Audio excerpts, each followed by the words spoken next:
نثر نگاروں کے حالات زندگی، تصانیف اور ادبی خصوصیات۔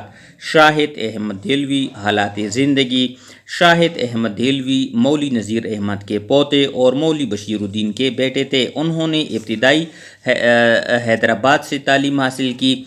دلی یونیورسٹی سے فارسی میں ایم اے کیا۔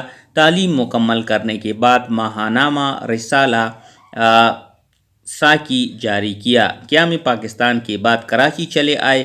شاہد احمد دہلوی ادبی تحریکوں اور انجمنوں میں بڑھ چڑھ کر حصہ لیتے تھے۔